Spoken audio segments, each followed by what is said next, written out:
各位家人们，大家好，我是颐养晚年频道的李素琴。今天我可是揣着一个天大的好消息来的。这消息暖乎乎的，关系到咱们身边每一位上了年纪的老人家。没错，2026年的敬老红包从这会儿起已经正式敞开大门接受申请了。今年的这个政策不只是把往年对高龄长辈的那份贴心给延续了下来，更是在两个最要紧的地方动了真格的。一个是让福利能罩住更多人，另一个是把申请的门槛往下又降了降。这么一弄，这份实实在在的温暖就能更准诚地送到更多长辈的手心里头了。咱废话不多说，接下来就一点一点把这项福利掰开了揉碎了讲给大家听，让咱们既能把这政策的条条框框都弄明白，把里头的实惠都吃到肚里，也能踏踏实实的把这个信传到咱自己家的老人耳朵里。在开始之前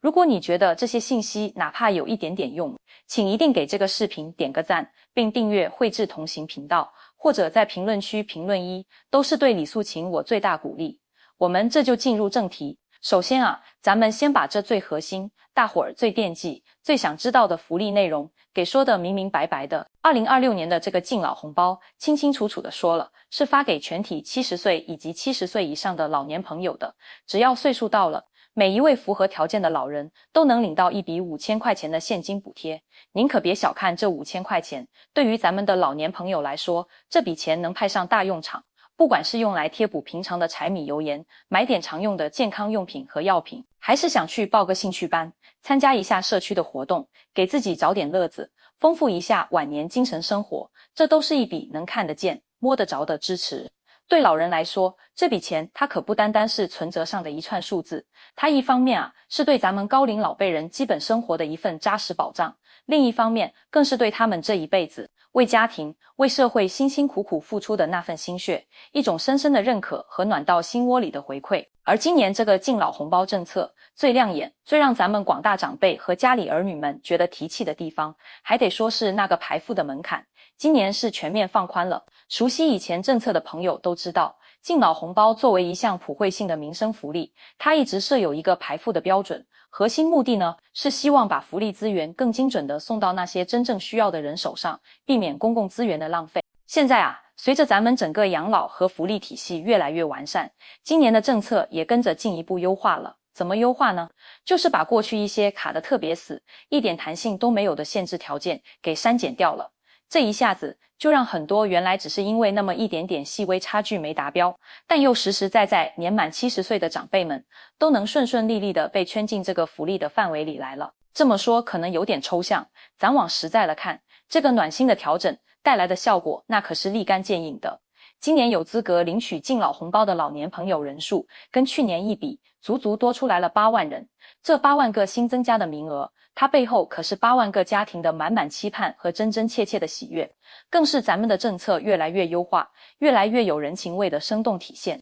以往有不少老年朋友就是因为在收入资产这些方面就差那么一丁点，结果就遗憾的和敬老红包擦肩而过了，心里头难免会留下个就差一点点的疙瘩。今年这一把门槛放宽，可算是让这部分老朋友们盼到了，终于能如愿以偿地享受到这份福利了。这个调整不光是大范围地扩大了政策的覆盖面，更是让敬老爱老这个传统真真正正地落了地、生了根，让每一位高龄老人都能切身体会到社会发展带来的好处，再也不用为错过福利而感到惋惜了。讲到这儿，肯定有朋友特别好奇，素琴，你光说门槛放宽了，那到底是放宽了哪几块呢？能不能给咱说的细点儿？行，咱就在这儿细细说道，把政策调整的细节给大伙儿讲清楚。今年的敬老红包政策在资产和所得的认定标准上弄得更细致了，核心的调整和最近通过的老年福利相关法律修订草案是保持一致的，主要就集中在2大项上。这头一项是大幅提高了财产和所得的认定上限，具体来说呢，就是把除了农业所得以外的个人综合所得总额的门槛同步提高到了60万元，个人名下所有的土地和房屋的财产价值门槛提高到了1025万元。这么一调，就让更多普通条件的老人家能够符合资格了。这第2项是优化了资产的核算范围，让认定标准更贴近长辈们的实际生活状况。打个比方，老人家的唯一一套自己居住的房子，现在正式取消了扣除额的上限，也就是说，这套房完全不被纳入严格的资产核算里了，这就实实在在地落实了居住正义。再比如，子女们给的赡养费，长辈偶尔打个零工挣的零星收入，在计算所得的时候，也会给予更有弹性的考量，不再像以前那样一刀切了。同时，政策还明确说了，以后每4年就会根据消费者物价指数的涨幅和公告的土地现值调整幅度，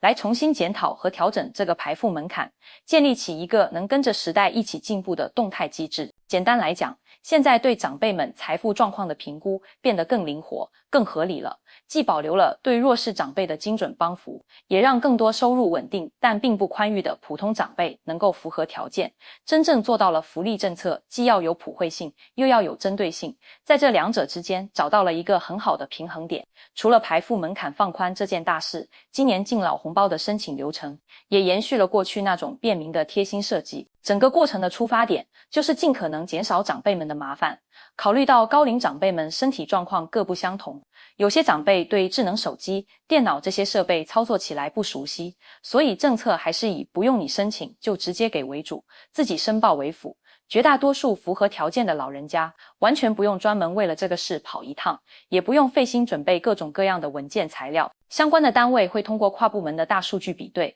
自动把符合资格的人员名单给筛出来。经过规定的公示期，如果大家都没什么异议，就会直接把5000块钱的敬老红包足额打到长辈们指定的账户里，真正做到了少跑腿，甚至不跑腿，就能把好处领到手。这里必须得提醒大家留神几个关键的时间点，可别错过了重要信息。第一个就是名单公示的时间，相关部门会在最近这几天通过官方网站、政务的公众号，还有各个社区的公告栏这些官方渠道，统一把符合条件的人员名单给公布出来。公示期一般是7个工作日，大家可以多留意这些官方发布信息的渠道，及时核对自己或者家里长辈的信息有没有错。要是在公示期间发现自己的信息不对，或者觉得自己明明符合条件却没在名单里，也可以通过政策指定的线上提异议的通道，或者线下的服务窗口去提交异议申请。相关部门会在公示期结束之后，抓紧时间进行核查和复核，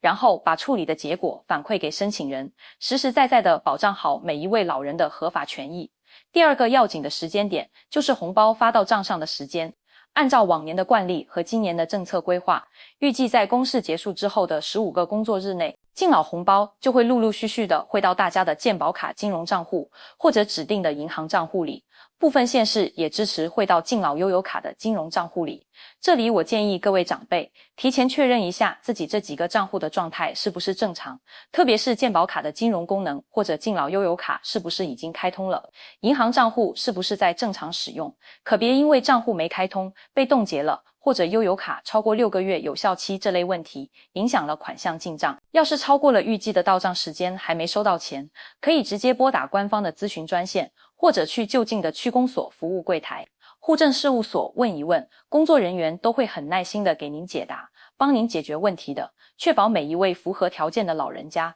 都能顺顺当当的把红包领到手。针对那些需要自己主动申报的特殊情况，比如长期在外地居住，个人信息没有被系统准确收录到的老年朋友，今年的申领流程也进一步简化了，操作起来挺简便的。大家既可以通过线上的政务服务平台、官方指定的 APP 在线提交申请，也可以选择走线下渠道，去户籍所在地的区公所服务窗口或者里办公室递交申请材料。如果是委托别人代为办理的，需要额外再提供一份委托书和代理人的身份证明，需要准备的材料也尽量精简了，只要提供身份证明、户籍证明这些基础材料就行。如果是低收入户、中低收入户，还可以免掉审查财产和收入证明这道手续，最大程度的给老年朋友们减轻办事的负担。同时各个里办公室还专门为那些行动不方便或者卧病在床的老年朋友提供了上门代办的服务，由李干事上门帮着整理材料，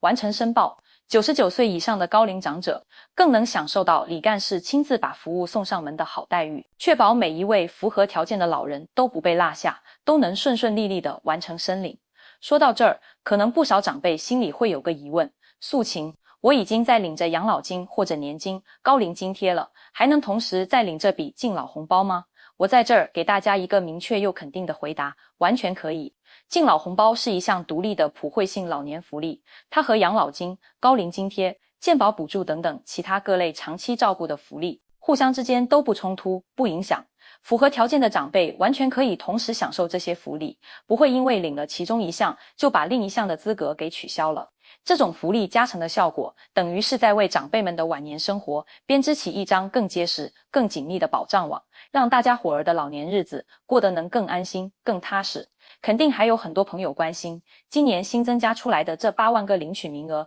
主要都覆盖了哪些老年群体呢？从政策调整的方向和实际的认定情况来看，新增的名额主要集中在这2类群体身上。一类是那些以往因为资产或收入稍微超过了一点认定标准，结果被挡在门外的普通老年群体。他们大多有一定的基本生活基础，但收入水平其实并不高。这份敬老红包就能给他们的日常开销添一份实实在在的保障，缓解一些生活上的压力。另一类是这几年才刚刚迈入70岁这个高龄门槛的老年朋友，随着年龄增长，身体机能慢慢在下降，医疗、护理这些方面的生活开支也跟着多了起来。这份敬老红包来的正是时候，能够有效地补充日常所需，为他们的晚年生活保驾护航。其实敬老红包政策能这么持续的优化和完善，它的背后不仅仅是对老年群体高度重视的体现，更是咱们整个养老保障体系不断健全、民生服务水平持续提升的一个生动缩影。随着人口结构发生深刻的变化，老年群体的规模一直在扩大，养老问题早就成了全社会普遍关注的核心焦点。敬老红包作为一项直接、实在、高效的民生政策，它不仅给高龄老人提供了实实在在的经济支持，更是在向全社会传递一种对老年群体的尊重和关爱，让老有所养、老有所依、老有所乐，这个美好的理念一点点地深入人心，变成咱们全社会共同的追求。回头看看这些年敬老红包政策的发展路子，我们能清晰地看到一连串积极向好的变化。领取年龄定在70岁，让福利资源能聚焦在真正的高龄群体身上，补贴金额稳稳地保持在5000块，确保了福利能切切实实地发挥作用。申领的门槛在持续优化，让越来越多的老人能够享受到政策的红利，办理的流程在不断简化，让老年朋友们办事更省心、更便捷。每一项调整，每一次优化，都紧紧地围绕着让老年朋友受益这个最核心的目标。从最开始只能覆盖一小部分人，到现在覆盖范围不断扩大，让越来越多的老年朋友能享受到福利。这背后既有政策制定者们反复思量的用心，也是咱们社会经济发展、民生福祉提升的必然结果。一个能够用心去呵护每一位老年朋友，让所有老人都能安享晚年的社会，才更有温度，更能把大家凝聚在一起，也才能让生活在这里的每一个人都感受到那种踏实的归属感和幸福感。可能有年轻朋友会觉得5000块钱在现在的生活成本里不算是个特别大的数目，但对老年朋友们来说，这笔钱的意义远远超过了数字本身。绝大多数的老人家一辈子都养成了节俭持家的习惯，这笔钱对他们来说能在很多关键的地方派上用场，可以用来买日常需要的药品、营养品，改善一下伙食，多关注身体健康，可以用来支付水电费、物业费这些固定的开销，减轻日常生活里的负担，也可以用来报名上个老年大学，参加一下社区里的文娱活动，丰富自己的精神文化生活，让晚年过得更有乐趣。更重要的是，这笔敬老红包它承载着整个社会对老年群体的一份牵挂和关爱，让老年朋友们能真切地感受到自己没有被社会忘记，始终是被惦记着、被重视着的。这份精神层面的慰藉和温暖，那是任何物质的东西都替代不了的。这里我也要特别提醒各位长辈，顺顺利利领到敬老红包之后，一定要好好的规划一下怎么用。一方面要优先顾好自己的基本生活和健康需求，预先储备好必要的药品和生活物资，确保日常开销不用发愁。另一方面也务必提高警惕，提防现在各种各样的专门针对老年人的电信诈骗、非法集资这些骗术。近些年不法分子骗老人的手法是不断翻新，常常用高额回报、养老投资、免费健康检查这些名头来骗人，让不少家庭都蒙受了损失。大家一定要记住，天底下没有白吃的午餐，遇到陌生的电话、不明的链接，主动过来搭讪邀约的，千万不要轻易相信，更不要随随便便就把自己的个人资料、银行账户密码这些敏感信息告诉别人。心里头一有疑问，马上就跟子女、亲戚商量商量，或者直接打官方咨询专线去查证，好好的守住自己的养老钱。同时啊，我也很想呼吁一下各位做子女、做晚辈的，多关心关心家里老人的生活状况和他们享受政策的情况。很多老年朋友对新的政策了解得不够及时，对线上查询、线上申报这些智能操作也不太熟悉，这就需要咱们做子女的主动把这个责任担起来，多留心官方发布的政策信息，及时把敬老红包的好消息告诉家里的长辈，帮着老人核对一下名单信息，查一查账户的到账情况，耐心地给老人讲解政策的细节和操作流程。陪伴是最好的孝心，在保障老人物质生活的同时，更要多花点时间陪陪老人，听听老人的需求，关心他们的精神状态，让老年朋友在享受到政策福利的同时，也能感受到来自家庭的温暖和关爱，安安稳稳、幸福地度过晚年。从政策这个层面来看，敬老红包能及时发放、持续优化，它不单单是一项暖人心的民生举措，更是对咱们的社会发展有着多方面的积极推动作用。第一，它进一步完善了多层次的养老保障体系，有效地弥补了部分养老保障领域存在的短板，给高龄老人提供了更全面、更精准的保障，把老年群体生活的底线给筑牢了。第二，它积极地传递了敬老爱老的社会风尚，引导着全社会去更加关注老年群体的生活需求，主动地去关爱老人、帮扶老人，营造起一种尊老、敬老、爱老、助老的浓厚社会氛围，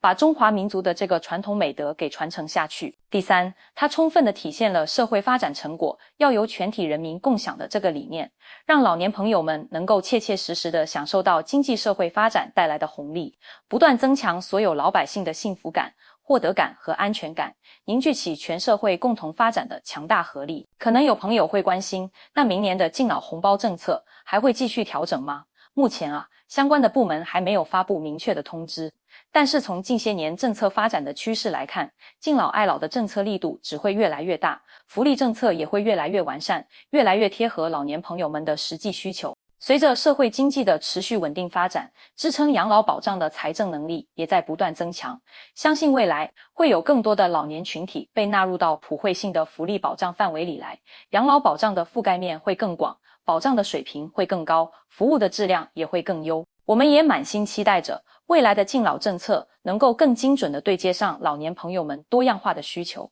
推出更多贴合实际的福利举措，解决好老年朋友在养老、医疗、精神生活这些方面遇到的难题，让每一位老年朋友都能安享一个幸福、安康、有尊严的晚年。这儿我再给大伙儿集中梳理一下今年敬老红包政策最核心的几个要点，方便大家快速掌握，也能准准诚诚地转达给长辈。第一，领取的对象是全体70岁及以上的老年朋友，每人能领5000块钱现金补贴。第二，排付的门槛进一步放宽了，个人所得总额的门槛调到了60万元，财产价值的门槛调到了1025万元，唯一一套自己住的房子不再设扣除上限，不算进严格资产核算里了，这一下子就让8万名新的老年朋友能领到钱了。第三，申领的方式主要是不用申请，直接享受，系统会自动筛选名单并公示，绝大多数人不用主动申请。如果需要委托别人代办，记得准备好相关的证明。第四，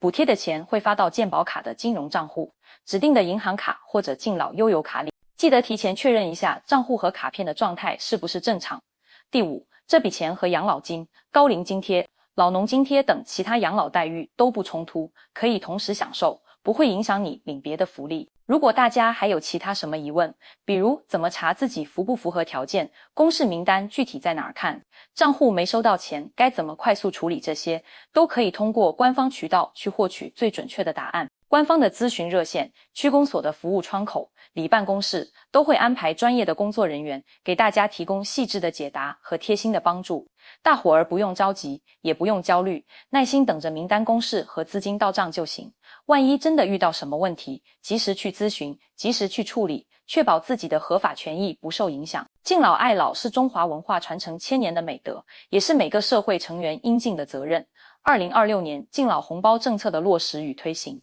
既弘扬了这一传统，也是长期照护福利工作的具体实践。这项政策充分体现对长辈关怀的优先重视，展现相关部门持续优化长者生活、提升老年群体幸福感的努力。每一位长辈都为社会与家庭奉献了毕生心力，他们的贡献值得我们铭记，他们的晚年更应被温柔以待，享有完善的保障与服务。最后我衷心希望每一位符合条件的老年朋友都能顺顺当当地领到这份暖心的敬老红包，把这份来自政策的温暖转化成过好幸福生活的动力，安享健康、快乐、舒心又自在的晚年。我也希望咱们全社会能够持续地关注老年群体，积极地参与到敬老爱老的实际行动中来，用我们的爱心、耐心和细心为老年朋友们保驾护航，用实实在在的行动去关爱老人，帮扶老人。大家一起努力，共同构建一个充满温度、充满关怀、充满善意的和谐社会。让我们一起期待着